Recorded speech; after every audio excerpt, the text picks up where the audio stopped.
Sarah, are you ready? I'm a lady. Woo! Woo! Hajime. Okay, Hello. everybody. Hello. Welcome to Idol Days, the show about idol animes. I'm Star. I'm Sarah.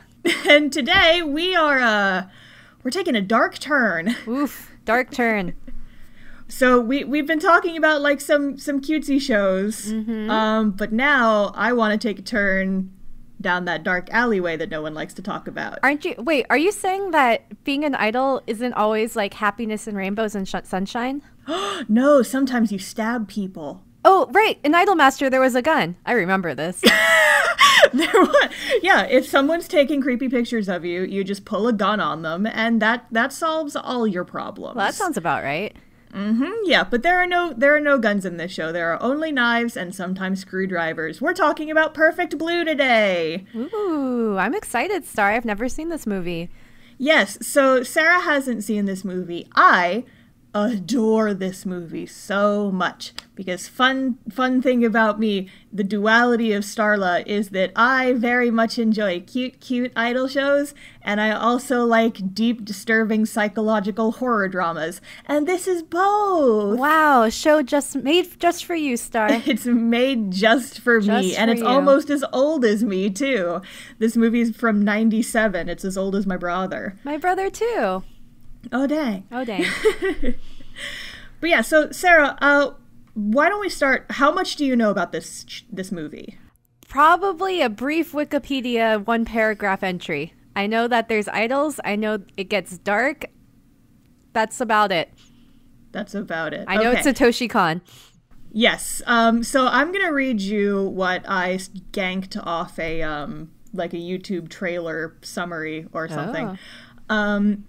So yes, like you said, it is directed by Satoshi Kon, and this is actually the first movie he ever directed, I believe. Oh, very first. His directorial debut, and it still holds up extremely well to this day. I watched this movie for the first time about 6 months ago, and it has become one of my put it on in the background while I'm drawing or doing other things movies. What better to have in the background than an intense drama? Oh, yes, there's just so much screaming, and I'm just, like, sitting here packing Etsy orders, like, oh, look, that dude just got stabbed, yay. Just a normal day for Star. Normal day in my life. But yes, so, movie synopsis. Rising pop star Mima has quit singing to pursue a career as an actress and model, but her fans aren't ready to see her go. Encouraged by her managers, Mima takes on a recurring role in a popular TV show, when suddenly her handlers and collaborators begin turning up murdered. Harboring feelings of guilt and haunted by visions of her former self, Mima's reality and fantasy meld into a frenzied paranoia. As her stalker closes in person and online, the threat he poses is more real than even Mima knows. Oh boy, this sounds very dark. Star, do you want to give some content warnings for the show for our listeners? That's exactly what I was going to do next. So this is, like we said, this is not our standard idol cutesy time fare. This is a dark psychological movie, and it has some dark themes to it. So content warning for this episode. If you don't like to hear about rape, assault, hallucinations, and mental instability, people getting brutally murdered with screwdrivers, and pet fish death, maybe skip this one. Yes, that sounds important. Yeah, I will preface this by saying that there's a rape scene and a half. The first one is, it's for the drama. It's not real. She's not actually getting raped, but it is very intense. Okay. And then later on, there is another attempted rape scene, but she gets away. She's all right. Definitely one that you need to be in the right headspace to watch. Definitely. In my case, the right headspace is packing Etsy orders and not paying too much attention to this film. Wonderful. But, yeah, so my history with this movie, like I said, is I watched this for the first time about 6 months ago. And so I used to watch the English dub. I've seen both the dub and the subbed versions, actually. And I would just put on the dub when I was doing other things, and I would just have this on in the background. But when I watched this to take notes for the podcast and actually sat down and watched this movie for the first time, there was a lot of stuff I missed, apparently. Oh. I'm like, oh, I've seen this movie maybe 8 times, and I never noticed that detail. Wow. Well, so how much do you think this is the difference between the dub and the sub? And how old is the dub, if you know? I'm not sure how old the dub is. It's not a bad dub either. Like it's pretty good. I really enjoyed watching it. As far as inaccurate or like details I didn't notice, a big part of it was just in the dub version that I was watching on YouTube. Don't tell anyone. Cough. They didn't subtitle the Japanese text. Oh, I see. That's a lot of context. Yeah, so I'm like, there's some context I'm missing here. But then I went back and watched the subbed version, and they did subtitle these things, and I'm like, oh shit! Wow, that's really interesting. Very interesting. Yeah, so it's like you gain a lot of like detail when you actually watch something. Who'd have thought? That's really interesting. I'm very excited to hear what you learned. Yeah, there's also like a couple of scenes that are like 5 seconds long, but that are very important, like blink if you miss it type scenes. And there's one where it's like, oh, these 2 really important characters are dead now. And I'm like, wait, they died? Did Jet just die? It was really unclear. But we'll get there. So now let's actually dive into Perfect Blue. Let's dive into the Perfect Blue. My favorite Lush bath bomb. Okay. God, I'm imagining like an actual, if they made a bath bomb based on this show, it's like cute, pink, and glittery, but then when you drop it in, it just turns your water blood red. Oh my gosh. That is very different than the Lush Big Blue, because that one is blue. Ooh. Blue. I know nothing about bath bombs. I will defer to your expertise on that one. Gotta love them. But yes, so let's talk about this movie. So the opening scene is it starts with a Power Ranger show. Heck yeah. So there's like a very short bit. We catch the tail end of like this they're at like an outdoor stage in a park studio type thing. And there's like, I think they're called like the Powertrons, and we will like save the day, yay! And nobody in the audience cares. Well, that's everybody in the audience is here for something else. Like they end the show and they play the dramatic music, and no one gives a shit. Well, that sounds like a lot of IDOL shows. The first performance is always a little bit of a dud. Yep, the opening act, no one cares about these little dudes. So you find out that all these like adult men are there to see the iDOL show that's going to go on next. Oh. And this is where we are introduced to the characters. So the main character of this movie is Mima. Mima Kirigoe. And if you look at the picture I sent you, she is the one in the front and center with the big red hair bow. Red hair bow is an easy way to spot her. Yes, she doesn't always wear the hair bow, but she does when she's in her little iDOL version. She actually gives me Haruka Idolmaster vibes. I was going to say the short brown hair and the red hair bow. They have the same flippy hair. Like I said, Haruka, big main character energy. Mima, big main character energy. I believe we did actually make a Perfect Blue reference during Haruka's breakdown discussion. We did. Okay, great. At the end of Idolmaster. It comes full circle. Full circle. So if you think about it, that joke was me foreshadowing, because... Wow. Are you a Satoshi Kon film, Starla? Do. Who knows? Who knows? But yes, so Mima is the leader of a trio, an iDOL trio called CHAM, C-H-A-M. And you get the vibe that they're not like a big iDOL group. They're not like selling out stadiums or anything, but they've managed to fill this little park arena. And, you know, they have a sizable amount of fans. There's a couple hundred people here. And so they go on, they do their little song, and it's actually interesting. There's a lot of interesting cinematography going on in this movie, because while she's on stage doing her dance, it cuts back and forth to her just, like, grocery shopping. Oh, interesting.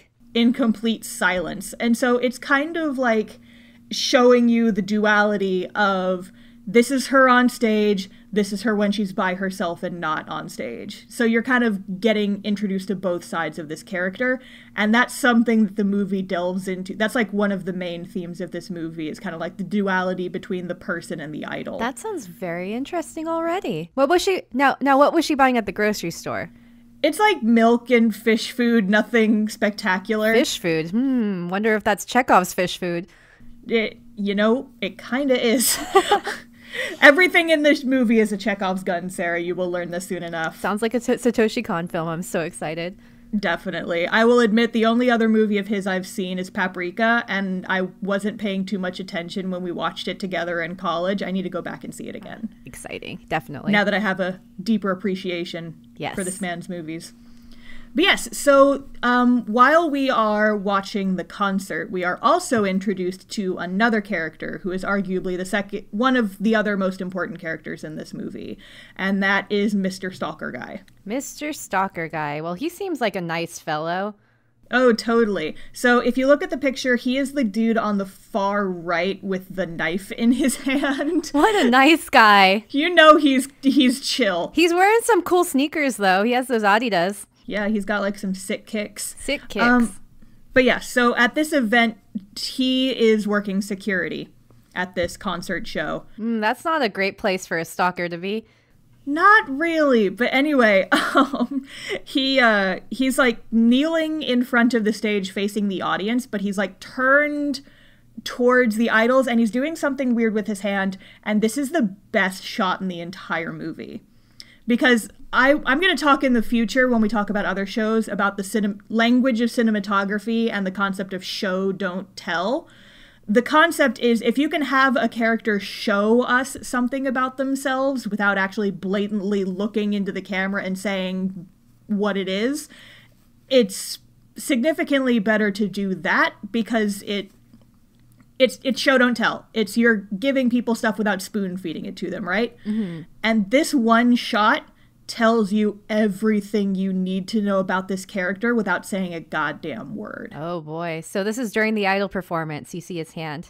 Yes, so this is during the iDOL performance. You see him doing this weird thing where he's like holding his hand up to his face, so like the palm is up, and then we get a reverse shot and you see from his point of view, it looks like he's holding Mima in the palm of his hand. Oof. Yeah, and it's dark, and then it cuts back to him, and he's, like, got this creepy grin on his face, and it's like, oh, yeah. Yeah. And so the thing about this character is he's creepy as hell looking. You can't get a good...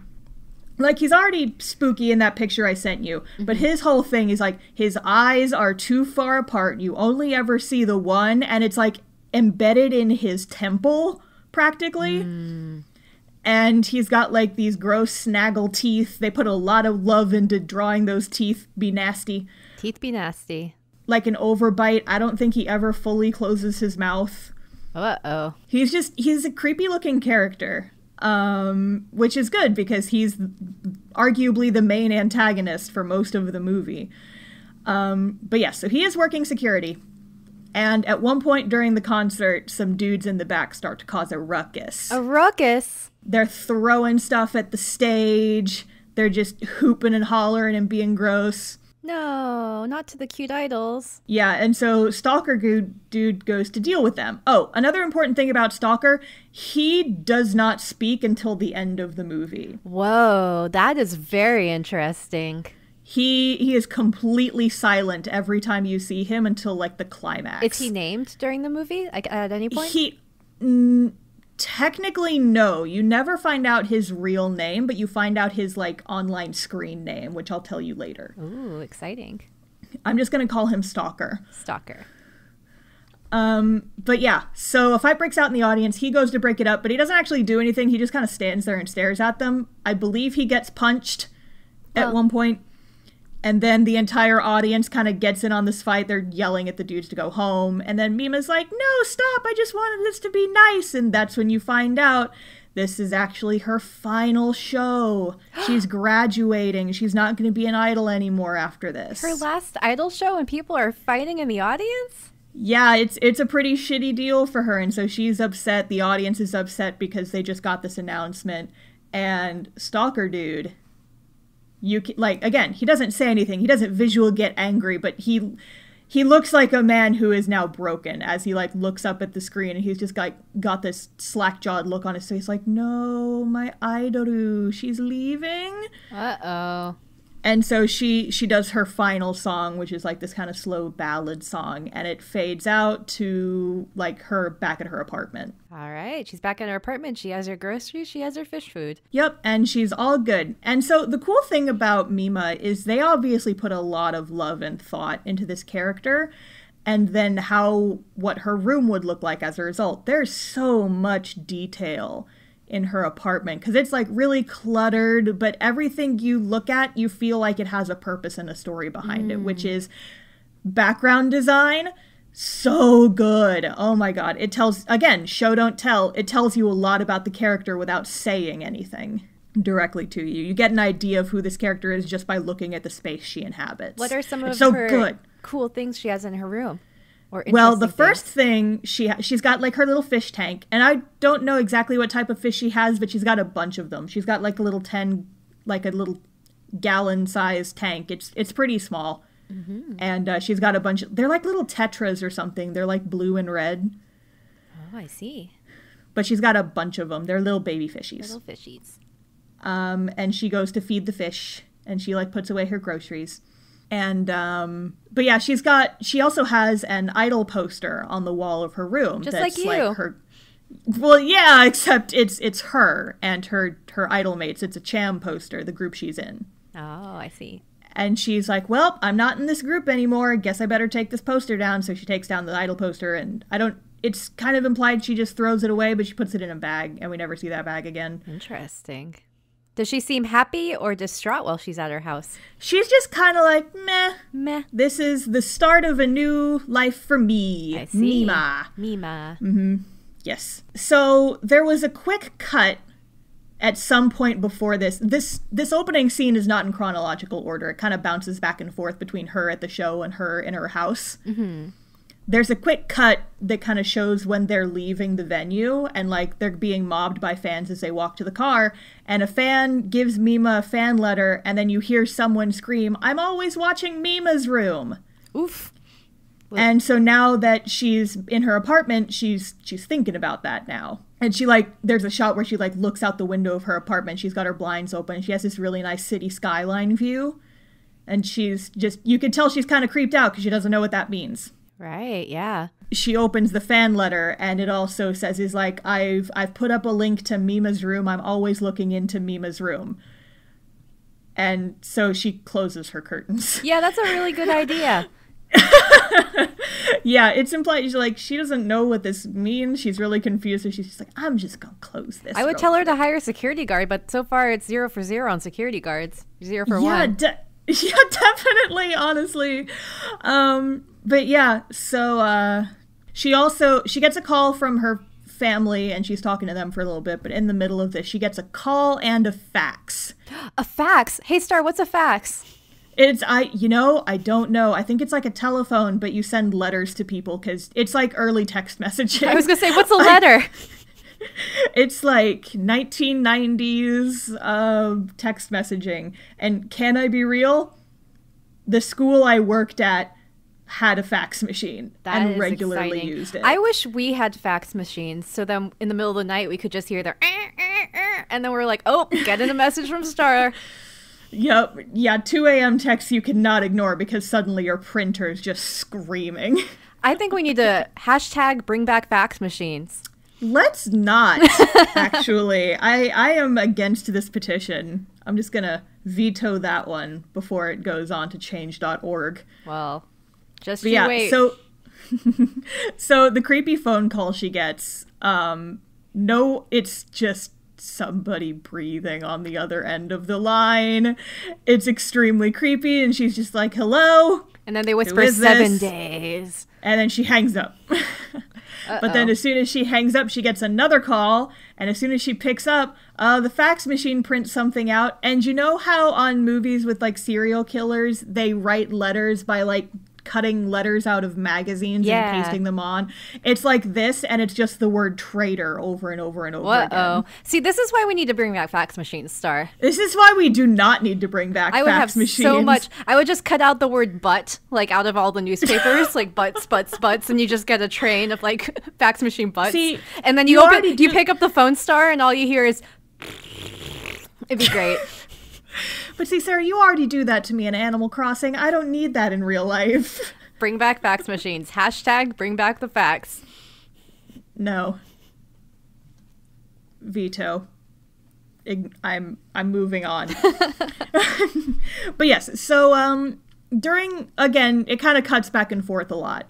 But there's a brief interstitial where you find out that Mima left being an idol because she wants to pursue a career as an actress.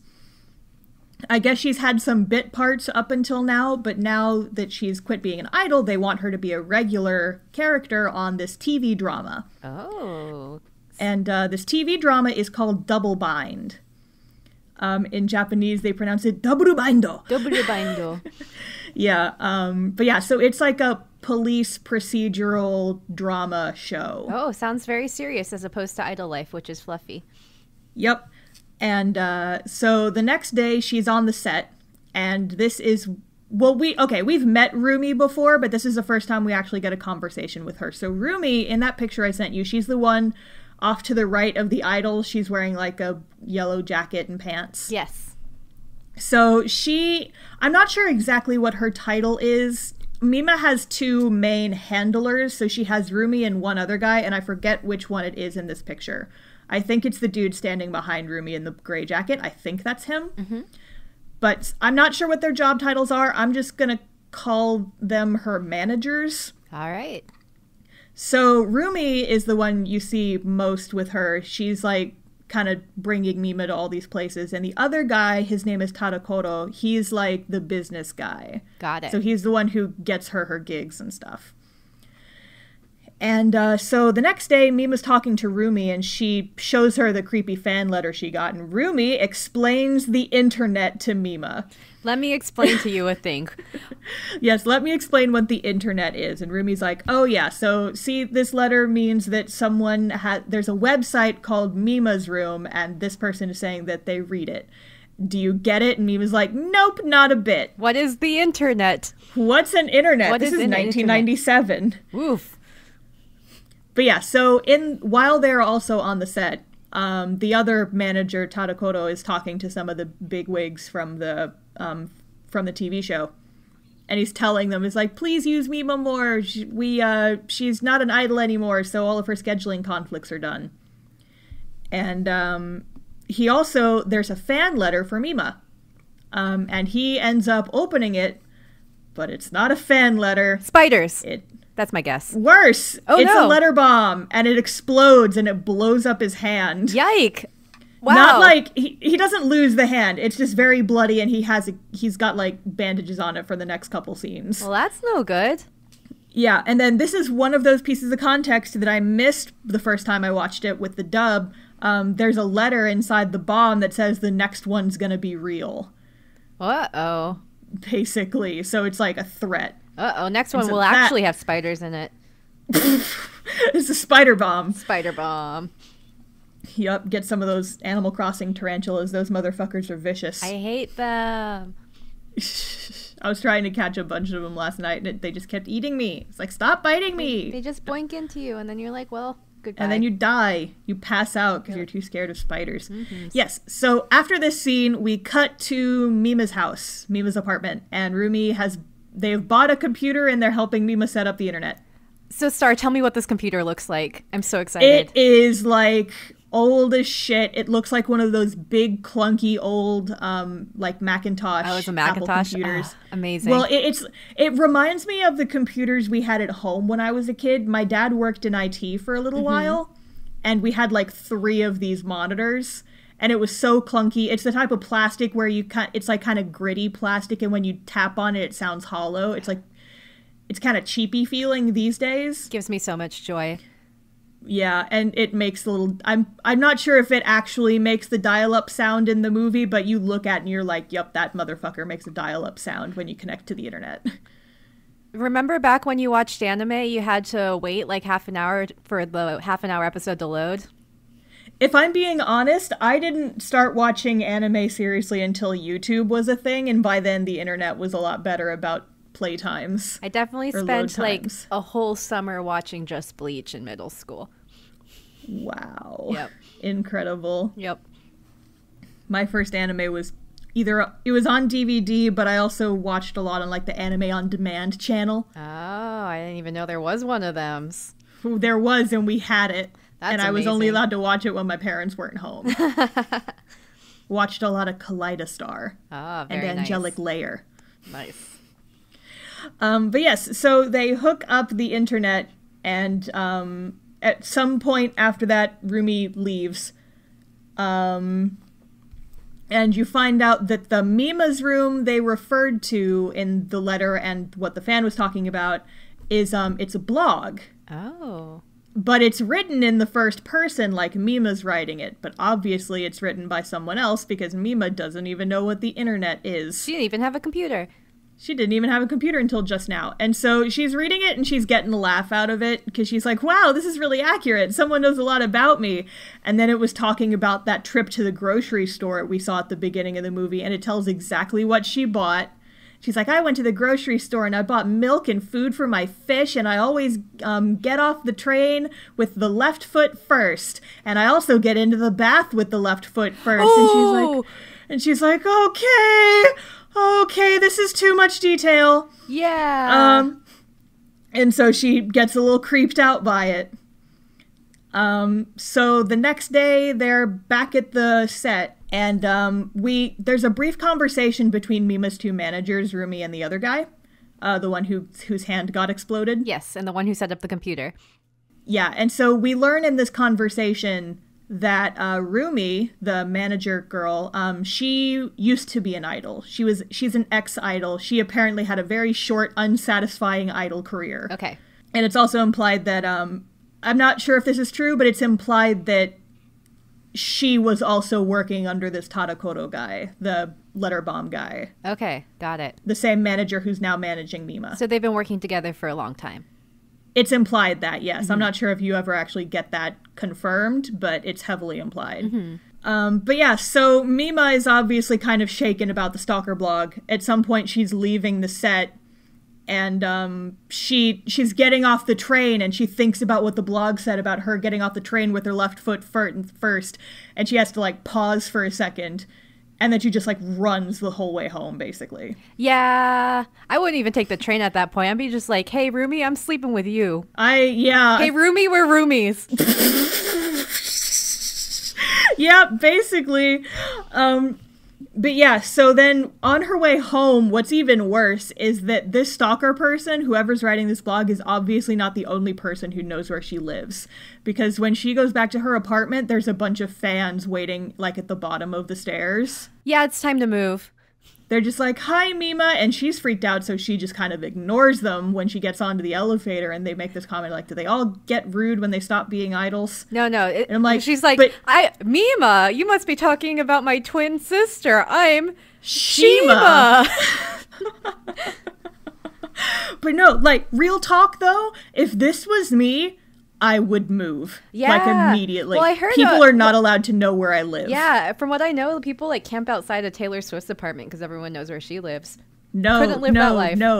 Forbidden. This is why I'm okay with, like, my minor internet fame. I never want to be so famous that people come to my house. So that's podcast illegal. Listeners, just make sure you know that Star lives at 44. No. 6969 420 Lane. Nice. I mean, listen, that was my Japanese address, almost. 6969 Nice Lane. Yep. My zip code had 420 and 911 in it. You blaze it and then call the police. It's important. But I don't live there anymore, so it's fine. Yes. And doing that in Japan would cause a lot of problems. Oh, yes. Probably wouldn't have your visa anymore. Nope, certainly not. I got kicked out of the country for making too many weed jokes. Anyway. But yeah, so, another thing is so Stalker Dude is also there. At her house. At her house, like, he's hanging out by the stairs. And when she gets into the elevator, this is another one of those things that's like a blink and you miss it moment. She gets in the elevator and there's a newspaper article taped to the inside of the elevator. And you see the picture, it's the picture in the article is the face of one of the guys who was causing a ruckus at the concert. Uh-oh. And it says in the newspaper article that he was nearly killed in a hit and run and he's in critical condition. Uh-oh, that's not good. Are you sure it was actually intentional? Have you ever seen those, like, misattributed newspaper things where, like, there'd be, like, some guy in a clown outfit and then next to it is, like, mass murder kills dozens, but it's because it was the wrong article? Well, considering that the next shot is her looking out of the elevator and we see the stalker guy smile right as the doors close. What a friendly guy. I know. He's just watching out for Mima. He's just a nice killing guy. all the detractors. What? It's fine. Why are you hating him, Star? Fine. He's such a nice guy. Totally. I'm a nice guy. Why won't this idol date me? Why won't the idol date you? Fucking hell. Okay. So we reached kind of a point in the movie where stuff starts to get a little unclear. Okay. So the thing about this movie is it plays this huge game with you over what is real and what is not. Okay. And it escalates as the movie goes on. Hey, Star? Yeah? Is anime real? No, Sarah, anime was a mistake. Perfect response. So what this movie does a lot is that it will start a scene in media res. Like, it just looks like an average day for Mima. And then partway through the scene, you'll hear the director go, "Cut!" And you realize, oh, wait, this wasn't real. This was filming for the TV show. And it's a cop TV show, right? Crime drama. It's a cop TV show. Yes, it's a crime. It's like a psychological crime drama. Okay. And so this is the first time it does that to us. So it starts and it's just Mima walking down the street. And this dude runs up to her and he's like, "Hey, have you ever considered being a model?" And she kind of turns and she's like, "A model? Cut!" And then the scene ends. And then it's like, oh, yeah, okay, this is not real. This is part of the drama. Got it. And so you see that Mima's character, I think the character's name is Yuko. And I'm just going to try and use that to make it less confusing. Okay. So her character is Yuko, the person is Mima. Got it. Because that comes up later. So they're like, so Yuko has just gotten scouted to be a model. She's going to become a more recurring character on this TV show.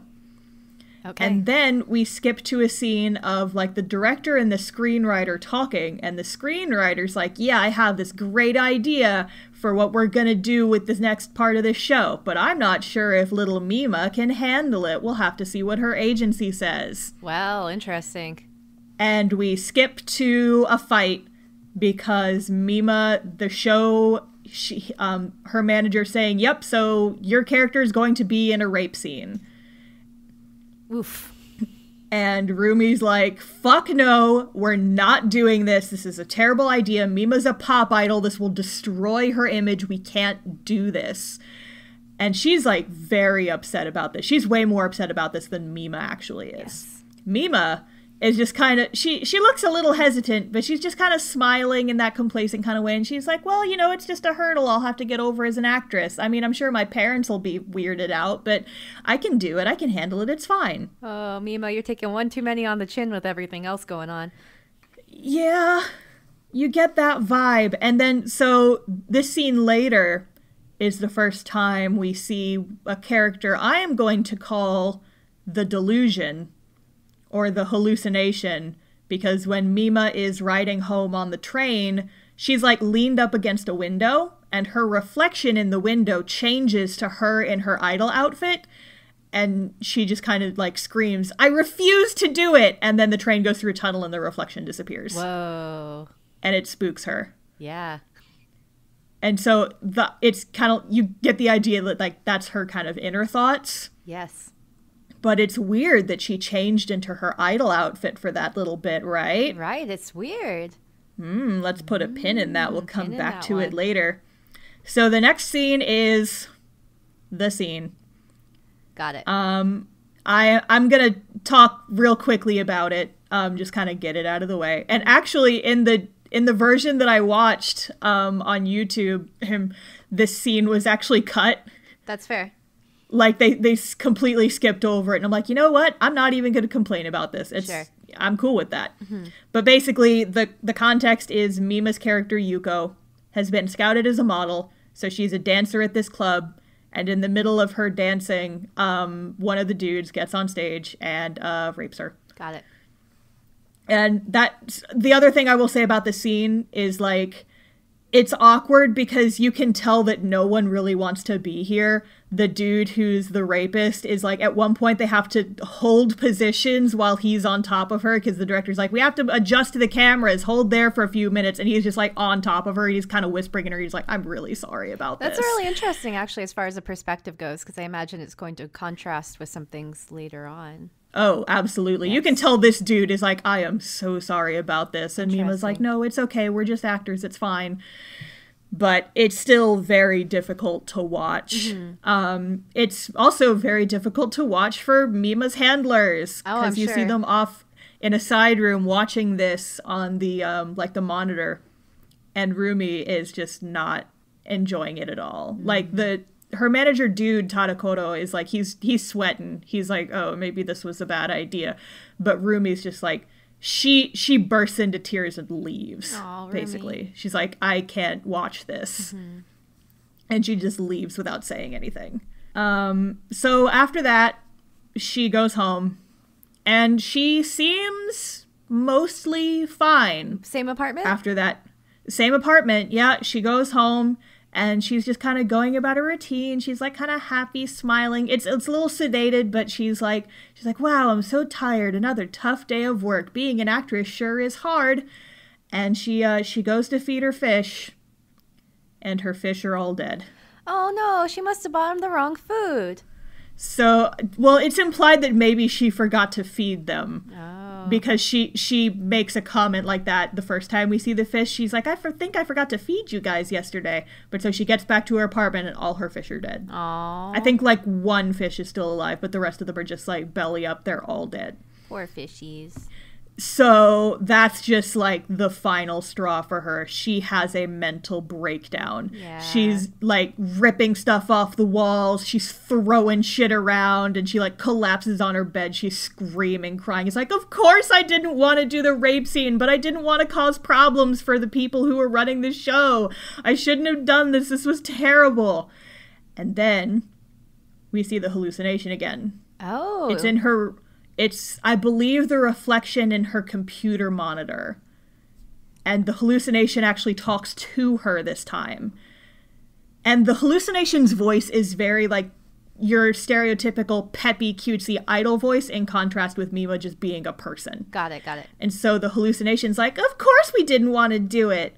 Wow, that job sure was the pits, wasn't it? Wow, that sucked. And Mima freaks out. She like throws a pillow at the computer and then the hallucination disappears. Yeah, the internet's a really weird thing if you're not used to it. I hate it when my computer talks to me like that.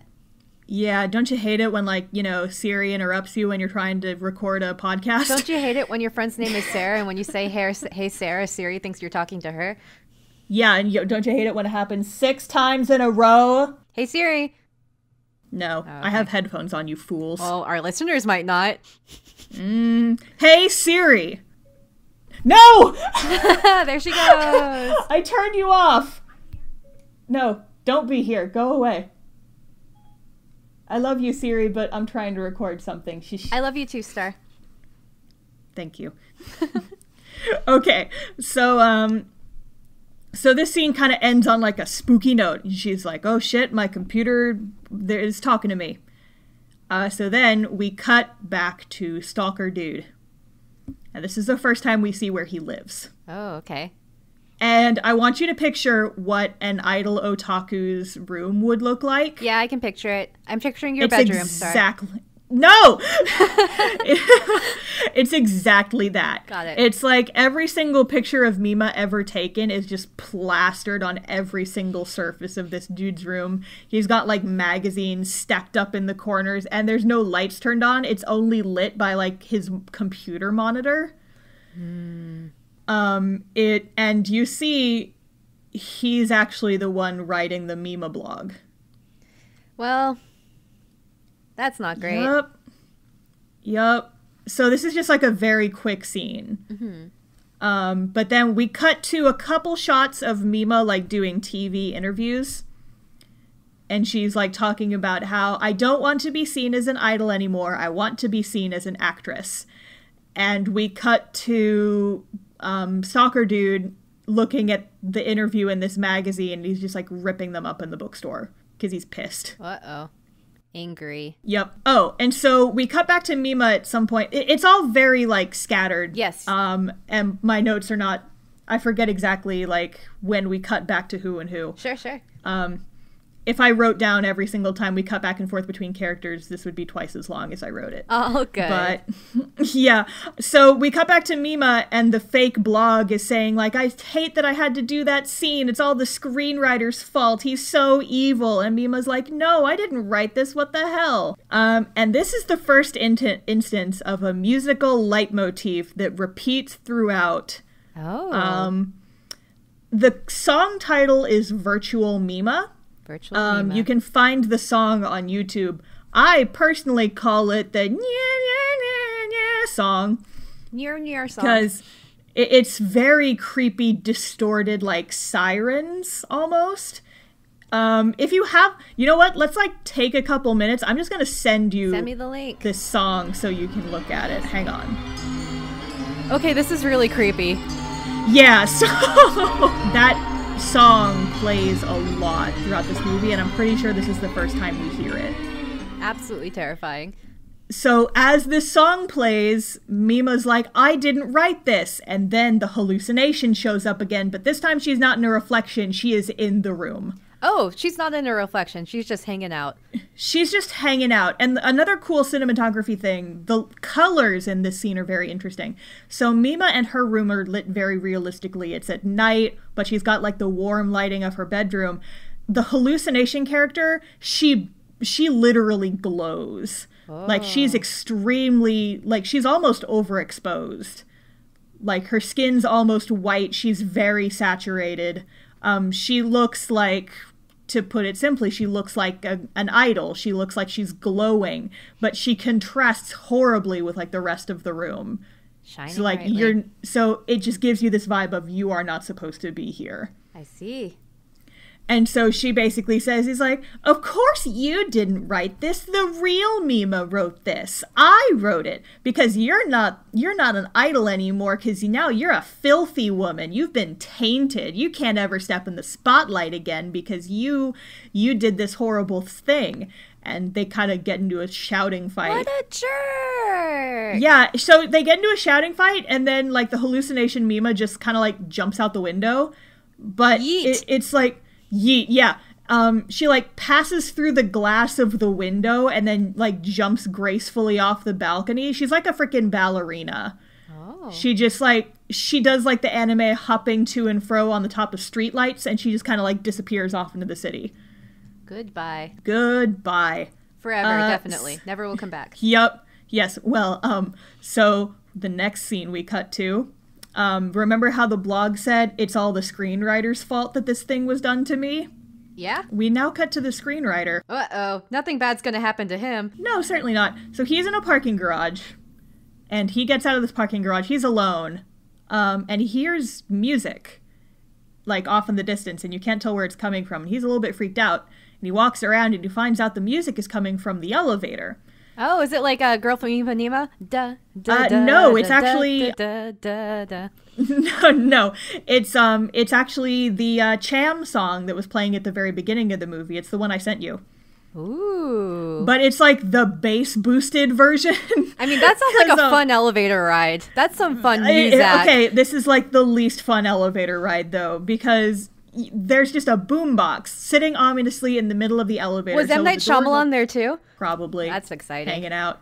But yeah, so he opens the elevator door and he just sees this boombox playing like this, like it's pumped up way too loud. It's very distorted. Yeah. What's a boombox? Is that like an iPhone?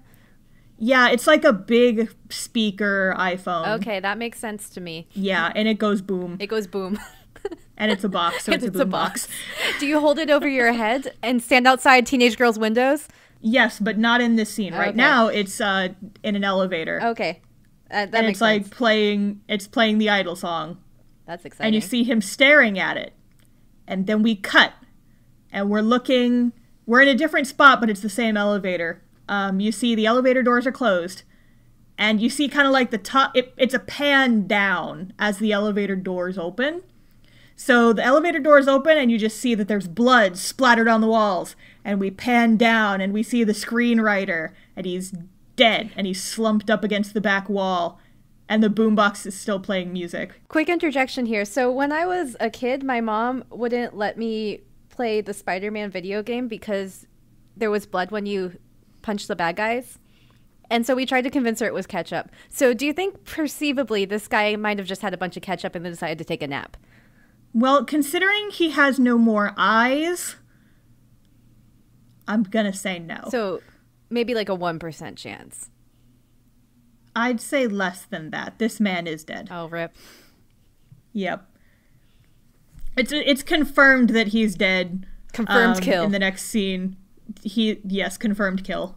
360 no scope.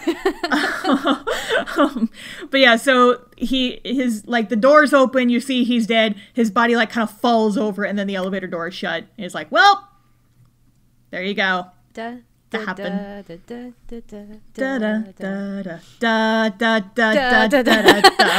transition. And that's what elevators should sound like. Yep.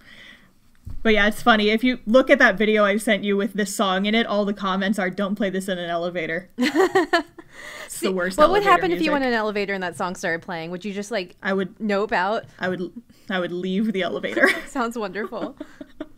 Is like you open it up and Cham's playing and you're like, I'm in danger. Goodbye. See, this would be a fun prank to pull at an anime convention. Oh, just Sarah. Leave a boombox playing with that song in an elevator. No, and like watch everybody over the age of 25 freak out, and all the teens are just like, I don't know what this means. This is fine. What's a boombox? What's a boombox? What is this ancient piece of technology? I'm imagining it now. It sounds like so much fun. It's extremely good. You're gonna do that. I am so ready to do that. You? I feel like it has to be a convention where there's older people. Maybe like Dragon Con. I feel like people would get it at Dragon Con. Oh god, people at Dragon Con would definitely get it. That might be what drags me out to Dragon Con this year, is if you're gonna do that. That would be so much fun. Okay, so anyway, there's been a murder. A murder. Yeah, and so Mima finds out about it. I think it's like on the news or something. She's worried, but we're not given too much screen time on it because Mima's got other stuff going on. She's at a photo shoot. Ooh, very good. Good job, Mima. And you get a little bit of background on this photographer. The photographer is apparently a total sleazeball who always gets his models to strip naked and take lewd shots of them. I bet this will turn out well for him in the end. Oh, we just saw one murder. Who's ready for round 2? So this dude's really creepy. He's taking pictures of Mima, and then he's like, okay, now take your shirt off. And she takes her shirt off, and he's taking a bunch of pictures of her, and he's like, okay, now take the rest of it off. And so there is some nudity. She takes her skin off. Oh, no, God, can you fucking imagine, though? Take it all off, baby. Suit. Rip skins off. She's a lizard person. A little lizard tongue flick. It's like, whoa, lewd. Too much. Okay. It's too much to show in a magazine.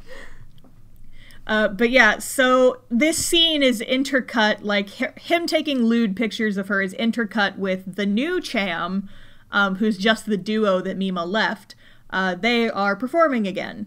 And Stalker Dude is there filming because there was apparently a rumor going around that Mima would be at this concert. She's obviously not, but there was a rumor, and so he is there. Oh, I see. So it's intercut back and forth. At one point, before she strips completely, Mima goes to hide in the dressing room, and the hallucination is there again. I hate this lady. Yeah, so the hallucination's like, I am tired of this. I'm gonna go sing with the other girls again. And so she disappears into the mirror, and then she reappears at the concert. Okay. And this scene is extremely cool, actually. Yes. So it's the two girls performing, and they've got like these completely different outfits on. They're like green and blue, like little denim skirts. It's actually pretty cute. But then you see hallucination Mima is in the center of them. But they're looking at her like they can see her, and they've got these very concerned looks on their faces, and hallucination Mima is like literally glowing. She's wearing a different outfit. She's dancing and singing along to a completely different song. She's like not even in the right tempo. And you see Stalker, he's like filming this. You see him smile, and then Mima's like, thank you everyone, and she jumps into the audience. This is fine. This is extremely fine. Seems normal. Extremely normal, yes. And so this is another thing of you're not entirely sure what's real and what's actually happening. What if it was just cool 1997 Hatsune Miku technology? Oh, shit. Virtual idol. Virtual idol. Mima Kirigoe. Real talk, though, I would cosplay Mima's idol outfit. It's pretty freaking cute. Also, what if you do that? I cosplay Rumi, and then we put the boombox in the elevator. Hear me out. Let's fucking do it. I'm game. I'm excited. game if you're game. I'm game. Well, we'll see what you think about Rumi as the interesting. Movie goes we'll on. See. Yeah. So we cut to Mima's lewd pictures are now in a magazine, and Stalker buys every single copy at this store. Well, what a surprise. What a surprise. Yeah, there's this hilarious shot. Like, it's creepy, but it's also, like, it's kind of funny. Because it's a pan-up shot. First, you see just this massive pile of magazines on the counter. We pan up to, like, the poor, underpaid convenience store worker. He looks like he's a high school student. And he's just got this look on his face like, dude, what the fuck? And then it's a reverse shot to the stalker, and he's just looking there like, yeah. Yep, here we are. It's to the point where the stalker dude, like, actually rips a copy out of somebody's hand so he can buy it for himself. Uh-oh. Yep. So then we cut back to his room, and we see just, like, the massive pile of magazines. This implies that he went to more than one convenience store to buy these magazines, because it's like a good 3 feet tall pile of magazines. Too many. Just on the floor. So then we're back in his room. He's, like, writing an email to quote-unquote Mima. And all of his posters of Mima are talking to him. Are they the cutesy idol voice? Yes, they're the hallucinations voice. And they're like, that other girl's an imposter. She just keeps getting in my way. And he's talking to her through email, but you hear her voice and, like, the posters are lip syncing to it. Whoa. And he's like, what if I took care of her for you? Uh-oh. And this is where you find out his screen name. He's Mr. Me-Mania. Oh, Mr. So it's M-E-Mania. Yeah. Well, so they call him Me-Mania. Me-Mania. Mm-hmm. And so then the hallucination actually appears behind him and, like, gives him a hug. It's like, thank you, Mr. Me-Mania. You take such good care of me. What-oh. Yep. What-whoa. Yes. So then we cut back to the set of the drama. And they're out there filming. And so the characters of the drama, the most important character is the detective, who is this woman. If you look at the picture I sent you, I believe that's her in the pink jacket on the left. Oh, she looks cool. She's actually very cool. I like her. I forget her name, but she's nice. So she's, like, the main detective in this show. So she and Mima's character Yuko are talking, and Mima is actually, her problems in the show are actually very mirrored to what's happening to her in real life. Oh. And so she's like, I'm worried that this persona I have is going to hurt someone. Also, I need to buy more fish. Yeah, right? But there's a line that's repeated throughout the latter half of the movie that's, there's no way illusions can come to reality. And so the detective lady says that, and then Mima kind of looks off to the side, and she sees Stalker, like, standing behind the cameras. What? Whoa. And she freaks out, and she's like, oh god! And so, of course, she ruins that scene, and the director yells at her, and she looks back, and he's gone. This is fine. It'll be okay. This is fine. So then, we cut again, and Mima is, like, at a radio station with her manager, and the other idol girls are there, and they're recording, like, a radio thing. And so Mima's like, oh, I'll go visit them. It'll be nice. I haven't seen them in a little bit. So she goes up to the recording studio, and the hallucination is inside the booth with the other two girls. Well, that's inconvenient. So she runs. She, like, books it out of this building, and she's running down the street, and eventually it switches to she's chasing after the delusion. And so the hallucination is, like, she's hoppity skipping, like, she's not having any trouble, like, moving between the crowd, but Mima's, like, barreling her way through. She's knocking people out of the way, and she's, like, bumping into a lot of people. At one point, she runs out in the street, and there's a truck. Oh, no! And it's like bullet time. The headlights are coming toward her, and you hear the truck go, Zombieland Saga. Burp, burp, burp, and then she wakes up. Oh, good morning. She's in her apartment.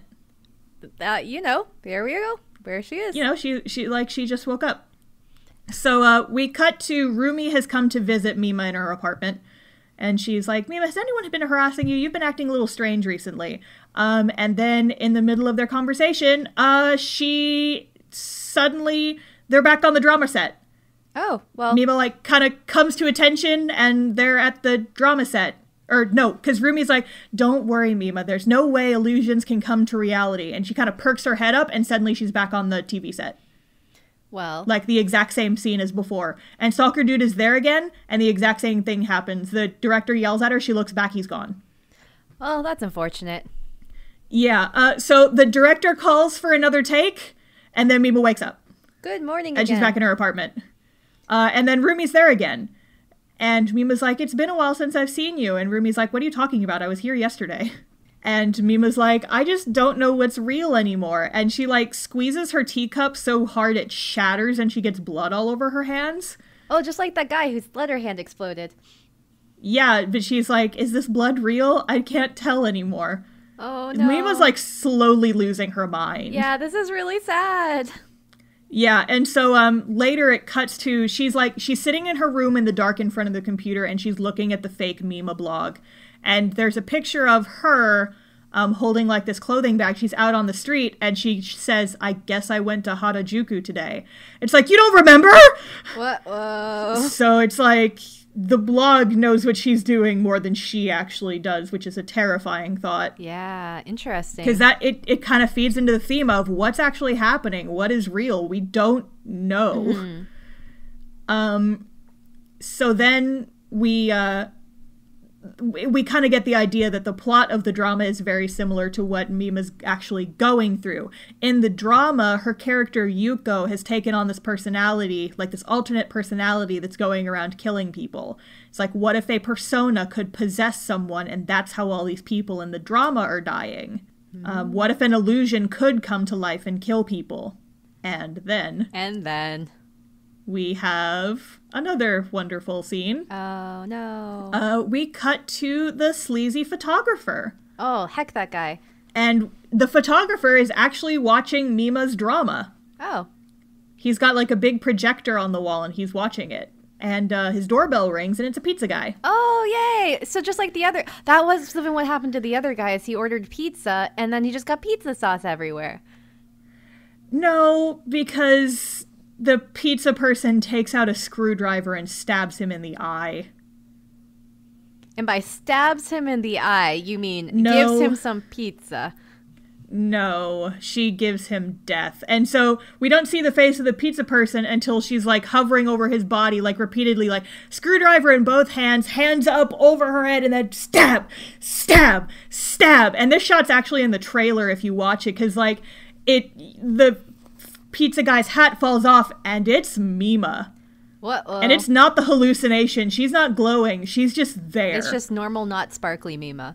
It's normal, not sparkly Mima, and it's an extremely cool shot because it's like, in the foreground, it's her stabbing this dude, but then, like, the background, the projector is displaying her face, like, from the drama on top of the scene. Interesting. I love that. It's very visually cool to look at, but... this dude is getting brutally fucking stabbed. It's a very intense scene. Because, like, she stabs him in the eye and then she's just like, chases after him until she eventually gets him down on the floor and she's just like, and she's like, she doesn't say a word the whole time. What? Whoa. But then she wakes up. Oh, everything's fine. Yeah, so she cuts to Mima. She's in her bed, and I guess it was all a dream. But then she immediately gets a call from her manager saying that the photographer's been killed. Huh. And she goes into her closet, and the bloody clothes are in there.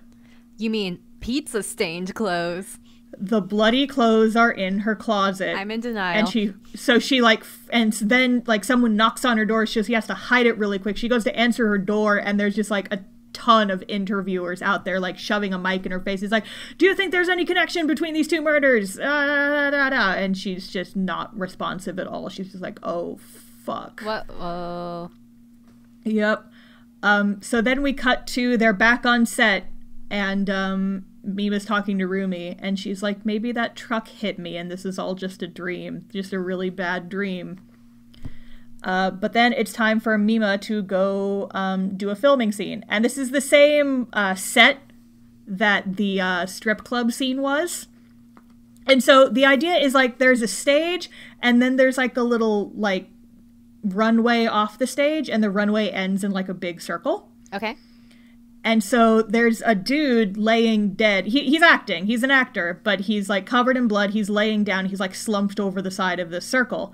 And the director's giving Mima direction. He's like, okay, you stand here, and remember, your character just killed someone, so try to breathe harder than you did in rehearsal, okay? And she's like, what does it feel like to kill someone? How does it feel to kill a man? I've never felt basically, this before. Yeah. But so the quote-unquote dead body, she's watching him, and he, like, kind of sits up, and it's and the guy has the photographer's face, and his eyes are gouged out. Don't you hate it when there's too many twins in your world? God, right? And so seeing this, she immediately faints. Yeah. Fair. And she wakes up. Oh, good morning. But she's not in her apartment. Uh-oh. Or no, she does wake up in her apartment, and she, like, sits up, but then the camera does a 180, and she's not in her apartment anymore. She's in, like, this interrogation room. Oh, no. And the detective from the TV drama is there asking her questions. Oh, real detective or fake detective? We just don't know. Well, that's the thing, because she's asking Mima questions. She's not talking to Yoko or Yuko, the character. She's talking to Mima, and Mima is talking about herself. She's like, oh, I'm Mima. I'm an idol. Well, no, I guess I'm an actress now. And she, like, looks into the two-way mirror, and she just sees her reflection. But then the detective walks out of the room, and she's talking to the other people from the show, but it plays out like it's real. And the detective's like, multiple personality syndrome. What? She doesn't, like, so she doesn't remember killing all those people. It's just a persona that she puts on. But then, cut! It's part of the drama. What? And now Mima's back in character. The shots and the dialogue are almost exactly the same, but instead it's Mima putting on the Yuko character, and she's like, I'm a model, and I love being a model, and it's great. And then the director says, cut! And everyone stands up and applauds because they're done filming the show. That's a wrap. I bet everything will be fine now. Oh yeah, definitely. Everything's so fine. Mima's still, like, kind of just dazed and confused. She's just like, oh god, I don't know what's going on. So Mima goes to get changed. There's a real quick scene between Rumi and Mima's manager guy. And Rumi's like, so what's Mima's next job? And the manager's like, oh yeah, we've got a deal for another TV show she's gonna be in. There's a couple smutty scenes, but it's fine. And Rumi just kind of grimaces. She's like, But then we cut back to Mima, and she's walking around. She's trying to leave the studio, but she's just, like, in this empty hallway. And at the other end of the hallway, she sees... two twin girls holding hands. Nope, worse, it's the stalker. Oh, that guy. And he's got a knife! Oh, no. And he's walking towards Mima, and she's like, oh god, oh god, oh no, oh god, oh god. And so she starts running, but the dude attacks her. Uh-oh. And so there is a scene of her just, like, running away from this dude, and he's, like, attacking her, and he's trying to grab her and ripping her clothes off, and he's, like, pulling on her hair. She whacks him, and she tries to get away. They end up back in the set for the strip club. Oh. And so I will say, there's, like, some titties in the scene. He rips her shirt open, and I guess she just decided not to wear a bra that day. Mm-hmm. And so he, like, pins her to the ground. He's got a knife to her face, and he's like, you're not the real Mima. The real Mima's nice, and she emails me every day, and she wants me to get rid of you. And this is the first time we hear him talk. Interesting. And his voice is ridiculous. What's his voice like? Replicate it. So it's a little less intense in the original Japanese, but in the dub, he's, like, very nasally. Okay. He's like, no, the real Mima's nice, and she emails me every day, and she wants me to get rid of you. It's wild listening to this dude talk. He almost sounds like, you almost want to laugh if the scene was not so horrifying. Mm-hmm. So he is, like, he's kneeling over her, he's got her at knife point, he tries to, like, take her clothes off and rape her, And she's like got her hands like off the side of the stage, and she reaches and there's like a convenient tool belt from like one of the set people down there. So she's able to like grab a hammer, and she just goes BAM! Smacks him in the head. Well. And there's no blood or anything. I have a hard time believing that this would have actually killed him, but she definitely gave him a concussion at least, because basically he just starts making these noises like he can't talk. He's like, and so he like kind of stands up and he wobbles over to like the end of the runway, and he just kind of flops over onto the circle part. He'll be fine. She's like, oh my god, did I just kill him? And cut! That's a wrap on the TV show. Oh no! And so it cuts back to like the exact same scene we saw earlier. It's like, remember, you just killed someone right before she fainted, and we're back there. And like, so suddenly her clothes are not ripped anymore, and she's just looking out at all the people applauding her, and she's like, that's a wrap on the show. And Mima's just like, what the fuck? Oh no. Yup. So later, it's actually wild because Mima's so stressed. Rumi goes inside to go and find her, and Mima's back in her ripped up clothes, and she looks like she just got attacked. And Rumi's like, oh my god, what happened? Are you okay? And Mima's just like, she can't really answer. She's just like, I just saw a dude. He tried to kill me, and now his body's not there. I don't know what's going on. And she's like, okay, we need to take you back to your house and like get you sorted. Yeah. So she puts Mima in the car, and she's like, we're going back to Mima's room. Oh no, Mima's room. Yep. And so like in the Japanese, it doesn't stand out as much. But in the dub, this line, like the first time I heard it, I knew that something was wrong. I'm like, just the way they said it was weird. Yeah. And I feel like that had to have been intentional. Oh, for sure. Mima's room. So then, Mima wakes up. And she's back at her apartment. And she kind of calls out to Rumi. She's like, Rumi, are you there? And Rumi's like behind like the glass door, but it's kind of distorted so you can't really see her. She's like, yeah, I'm here. Don't worry about it. And so Mima's fine. She calls her manager really quickly. And this is one of those scenes that you blink and you'll miss it. Because this is that scene I was talking about earlier. Because she goes to call her manager. The manager doesn't pick up. Because we pan over as the phone rings. And we see he's in that parking garage. And he's leaning up against the wall. And he has no eyes. And he's dead. And then we pan down slightly. And pizza. And the stalker is also dead. Well, I hope they got some pizza beforehand. You know, I'm sure they'll have pizza in hell. They do. I've played Devil May Cry. Jesus fucking Christ. Okay, yes. So we're very close to figuring out what the hell is going on. So Mima's like, huh, that's weird. He didn't answer the phone. So she looks around the room and notices that a couple of things are there that should not be there. First of all, the Cham posters, her idol posters she took down in the first part of the movie, they're on the wall again. Oh, that's nice. Someone decorated for her.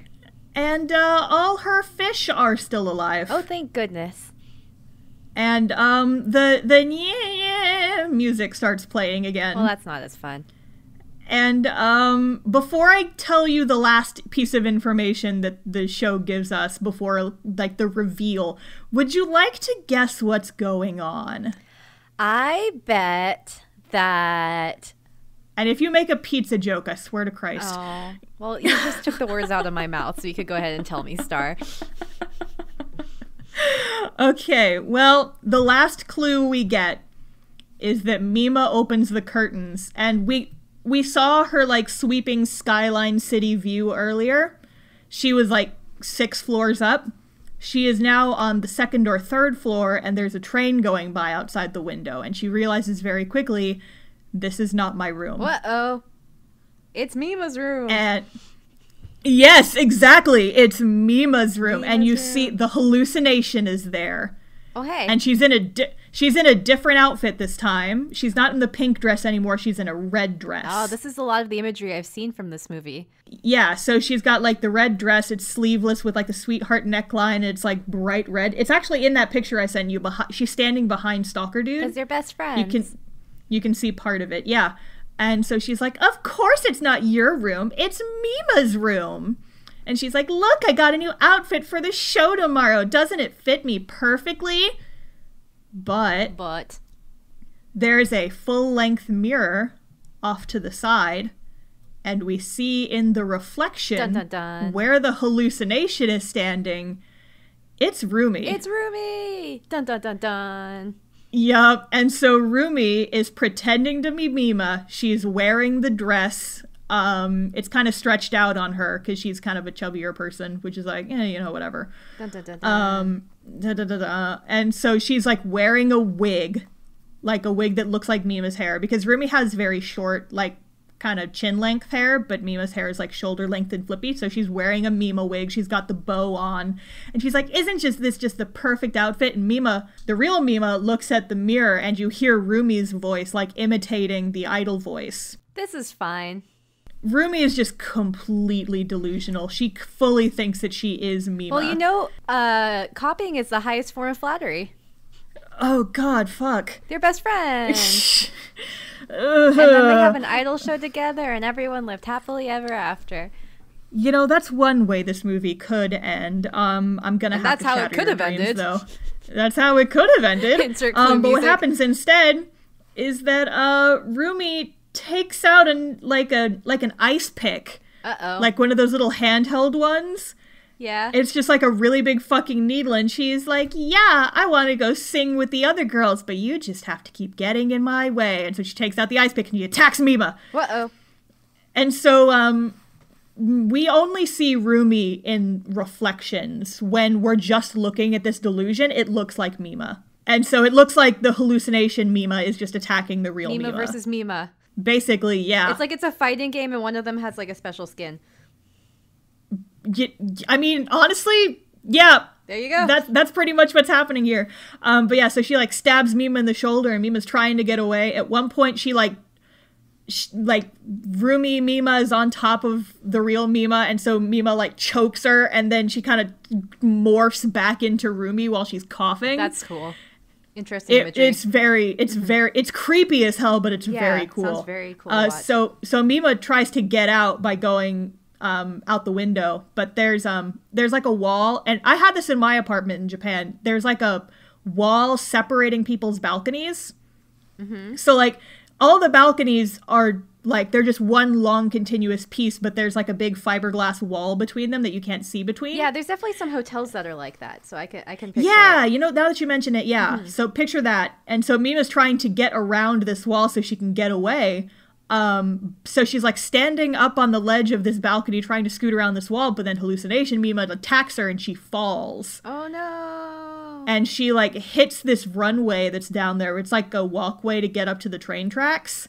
Uh-huh. And so she's like on this elevated platform and she's running and she's just booking it and she's like holding onto her shoulder and she's bleeding and the hallucination's following her and she's doing the same thing where she's just like, hop, skip, and jump. I'm so majestic. I've got a knife. Yeah, knife. And so Mima's running and she's like screaming. She like passes a restaurant on the like ground level and she's screaming. It's like, somebody help me. Oh, Jesus, fuck. And so they're running, and there's like this long chase sequence.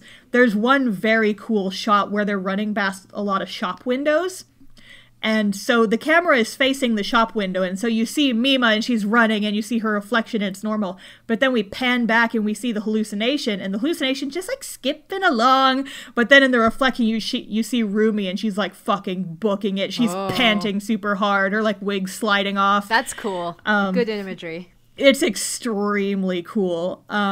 So Rumi attacks Mima, and they end up like shattering one of the shop windows. Oh. And so they're like leaning into this broken glass shit-covered window. And Mima's like, no, I'm the real Mima. And she just fucking rips Rumi's wig off. Yeet. And then I noted in my notes, hashtag snatched. Yep, she did it. And so Rumi loses her mind over this. She immediately transforms back into Rumi. She's just like screaming. She goes for the wig, but Mima kind of like tossed it over her shoulder, and so now it's inside the shop with the broken window. Rumi kind of leans in to try and grab it and impales herself on the glass of the window. Oof, it is like an M. Night Shyamalan. It's like yeah, and so she's like, oh fuck, and so she's just like blood everywhere. She like stumbles away and she ends up out in the middle of the street, but she puts the wig back on. And then you see like kind of the iconic picture of this movie. It's like she kind of turns back into Mima for a hot second and she's just covered in blood. There's like blood on her face and her hands. And she just kind of looks up at Mima and she's got her hands on her face and she's smiling. And it's so fucking creepy. And Mima's just watching this from the sideline. And then there's a truck. And then Zombieland Saga. No, this is not Zombieland Saga. So it almost is. Almost. Almost. But yeah, so Rumi sees the truck coming, and she looks like Mima again. And so she sees the truck, and she sees the lights of the truck, and she, like, kind of stands up and puts her hand out like she thinks it's a stage light. And she's like, I'm here to perform. I'm an idol. And then Mima, like, runs in, like, slow motion and pushes her out of the way, and they both kind of get hit by this truck and go, like, flying off the side of the road. Uh-oh. Yep. I'm sure they'll be fine. Yeah, so, like, the truck driver gets out, calls an ambulance, and we kind of, like, fade to black. And then we fade back in, and we see Mima, the real one, standing outside a windowed room. It's like a psych hospital. Oh. And Rumi's inside. She's, like, holding flowers, and she's either wearing the Mima wig or she grew her hair out. Okay. But she's like looking at her reflection in one of the windows, and it's like the delusion Mima in the iDOL outfit, and she's like smiling. And real Mima's like talking to a doctor outside of this room, and they're looking in, and they're like, sometimes she goes back to her Rumi personality, but most of the time she's like this. She really does think that she's Mima. And Mima's like, well, I know I'll probably never see her again. After all, I'm the real Mima. And then the credits roll. Uh-oh. And that's Perfect Blue. I love it. My favorite part was that everyone got pizza in the end. Yep, everyone got pizza. The end. But real Mima did kill a man. Well, it's actually kind of unclear. So the thing with this movie is that everyone's going to have a slightly different interpretation of what was real and what was not. I see. Yes, very interesting. So, from my perspective, what I think happened is that Rumi killed the dudes. She killed all the dudes, because it's, like, same MO, right? Stabbing them. Mm-hmm. And then she just, like, left those clothes in Mima's closet. She broke in at some point. That's my take on what happened.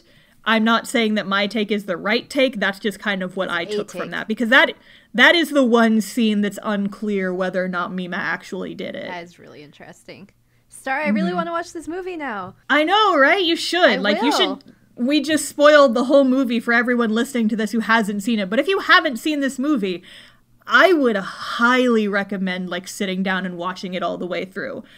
It's an incredible piece of media, and I'm mad that I slept on this movie for so long. I am excited to watch it. It is a legitimately incredible film. And, like, for me personally, the concept of parasocial relationships is a very interesting psychological topic that I like to research a lot. I think it's very interesting, like, the bonds people can have with people that they've never met through, like, celebrities. Yes. It's a common thing with YouTubers, and idol culture is very much a parasocial relationship. And I'm actually very excited because I think the one I will talk about next also deals with that, but in a completely different context.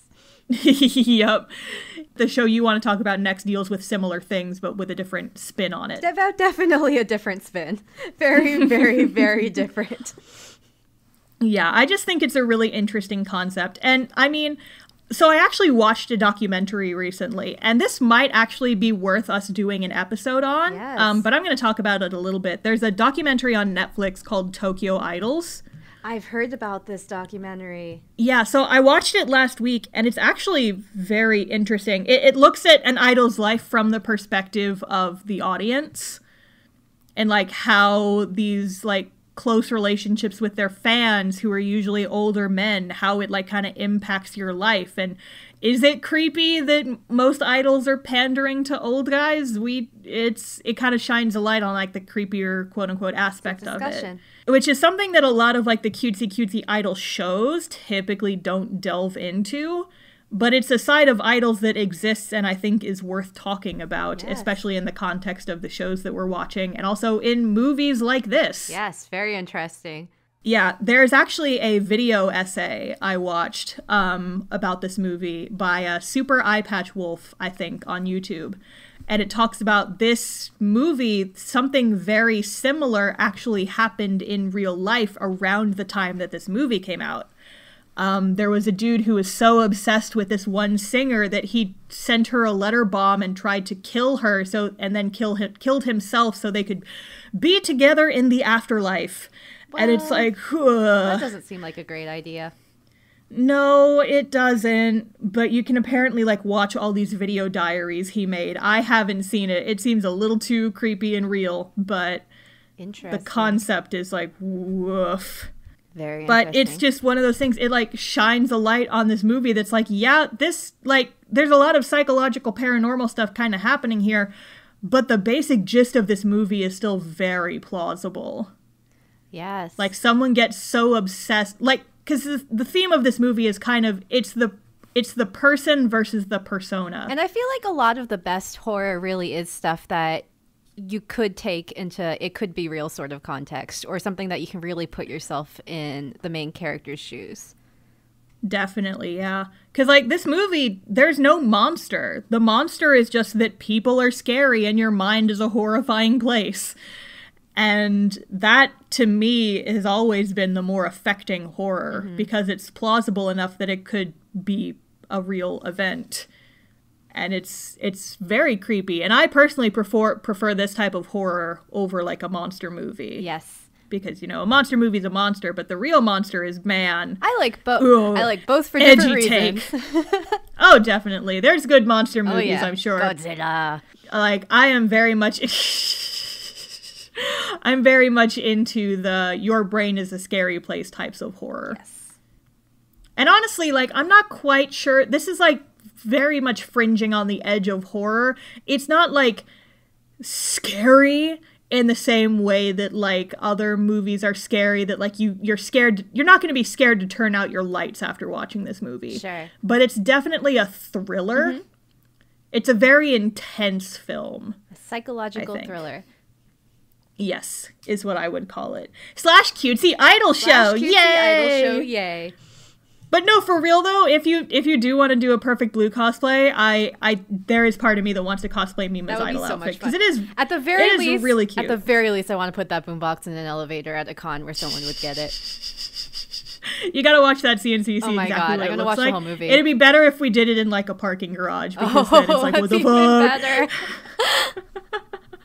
Just reenact that scene. Oh, that's so much fun. We'll make a TikTok of it. It'll make a million hits. What's a TikTok? Good question. Amazing. Anyway.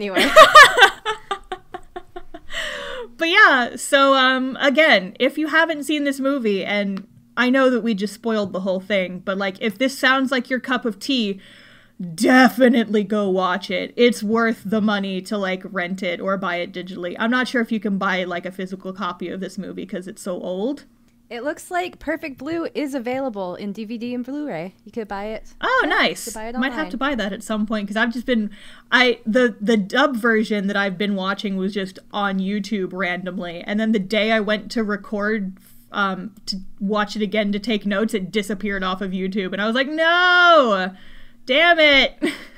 Well, it looks like you can order the Blu-ray from multiple different websites from multiple different retailers, so rad. Very rad. Well, there you go. You want to watch the movie? There you go. There you go. Just go to your nearest Blockbuster. The closest Blockbuster video and go ask for Perfect Blue. Yep, on a VHS. On VHS.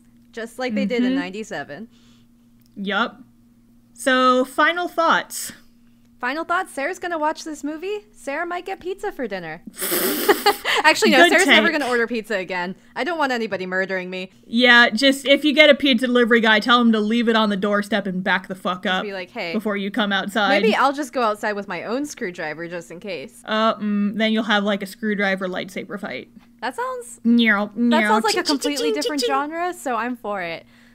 Yep. That sounds like a genre that you would be the protagonist of, personally. Oh, well, thank you. You seem like the type of person who would get into a lightsaber fight with a pizza guy. It really does. Star, what are your thoughts on this movie since you're the one who watched it? My thoughts are it is fascinating, and it tickles like my two favorite parts of my brain, which is like the psychological horror fan and the iDOL fan. And I'm like, yay, it's my two favorite things. Yay. It's very much not like the cutesy moe show that one would expect, but it's a glimpse into idols in a way that they are not usually portrayed, and I think it's extremely interesting, and I highly recommend this movie in case that wasn't already obvious. Also by I love this movie! Master filmmaker Satoshi Kon. Go watch Paprika, go watch Tokyo Godfathers. Go watch all of his filmography. Yes, I definitely need to do that at some point, now that I have, like... Because we did watch Paprika in college, but we had a lot of friends over, and it was also like a dinner party, and I wasn't paying that much attention to it, and I think it was kind of lost on me in that moment. And Tokyo Godfathers is not as creepy, but it was recently dubbed in English for the first time. Yeah, I saw that, and it was in theaters for a little bit, or it will be. Yes, I think soon. it was. Yeah. Good movies. Good movies. Yeah. So as far as what's coming next for the podcast, you have a show that you want to watch. Yes, I have a show that I will talk to you about next. Yes, and then I'm not sure which one we're going to do after that. We need to decide if we're going to do another group show or something else. Yes, we should decide. But yes, so keep your eyes on this spot. We'll be back soon with more iDOL shenanigans. See you next live. See you next live. Bye, everybody. Okay, so we are jumping back in really quick with, I suppose you could call this an epilogue of sorts, because the same night that we recorded that episode of the podcast, Sarah went home and watched Perfect Blue. Yep. So, what'd you think? I thought it was a beautiful film, very creepy, very stereotypically Satoshi Kon in a lot of ways. I haven't seen any of his other movies that I can remember very well, so I'll defer to your knowledge on that. It's just the cinematography was very good. Yeah, and it was great too because in some ways knowing what happened made it a little bit less anxiety-inducing, which was nice. Good. Yes.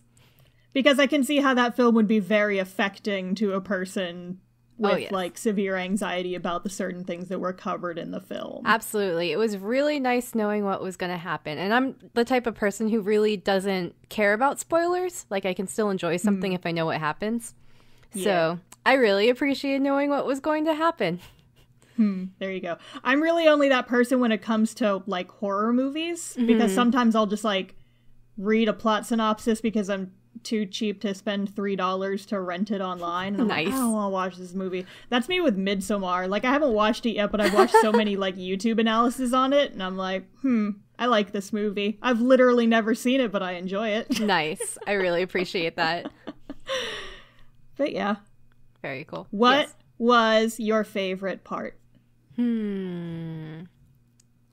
Let me think. If not favorite, maybe a part that stuck with you the most. Right, because I feel like in a movie about stalking and murder, it's hard to say that something was my favorite part. My favorite scene was the scene where the guy got stabbed. But, I mean, definitely the elevator scene was really memorable. Do you still want to do that at DragonCon? Oh, for assuming it's not canceled. Absolutely. That's so much fun. All right, I guess that's a thing that's happening. There we go. Someday when I finally get down to DragonCon. Same here. I only live half an hour away, but I don't usually go. Well, I live 4 states away, it's a little more complicated. You live at least an hour away.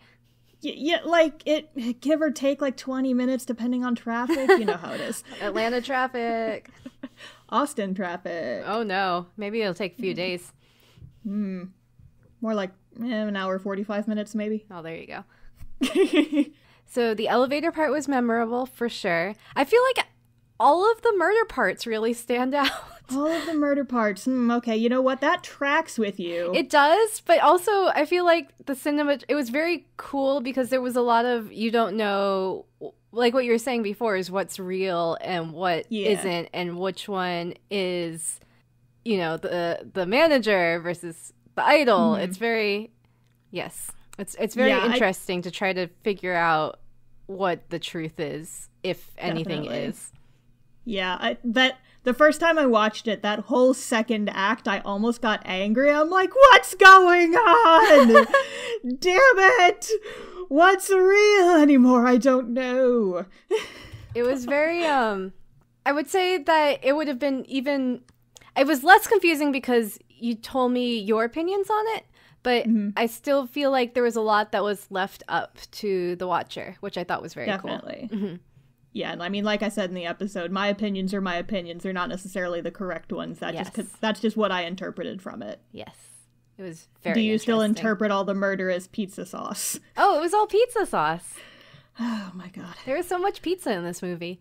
I know, right? Just some screwdriver I mean, you know how Pizza Hut and Domino's do, like, advertisements with anime characters? Like, Domino's did that big, like, Hatsune Miku collab. Hatsune Miku. Hatsune Miku. You can party with Miku. Just buy our pizza. Just buy our pizza. It's the same with Perfect Blue and whatever this unnamed pizza company is. Yep.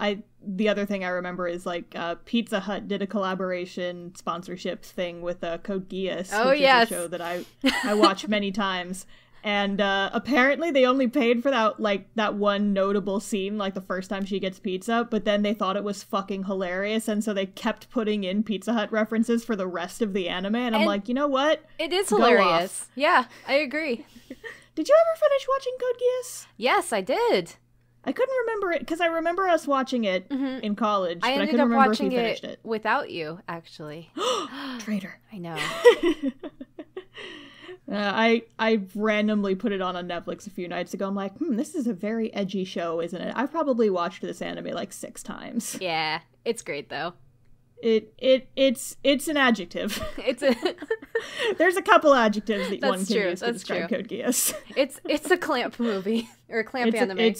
Yeah, and like everybody's got arthritis hands. You know how it is. And limbs. Oh yeah, like put them in the taffy stretcher, but make it pointy. Just like stretchy. Yep. Just like me in real life. Hey. Long and stabby. Okay, so do you have any final thoughts before we end our Perfect Blue epilogue? I say, even if you have not watched this movie and you feel like you know everything about it because of our show, you should still watch it because you'll be surprised about the things you notice and pick up. And if you've seen it, agreed. If you've already seen it, you should rewatch it and see if your opinions on what happens change. Yes, and don't do like I do. Actually sit down and watch the movie instead of just putting it on in the background. Like a dummy, because you kind of miss some stuff. But you can do that too. Just watch it again. You can do that too. Yeah. Just watch it all the time. It's a good film. Good film. Spoopy, though. Well, very intense. Spoopy. Yes. Yeah. All right, I think we're done. Yeah. Yay. We've been lady. We've been lady. See you guys next time. Bye. Bye.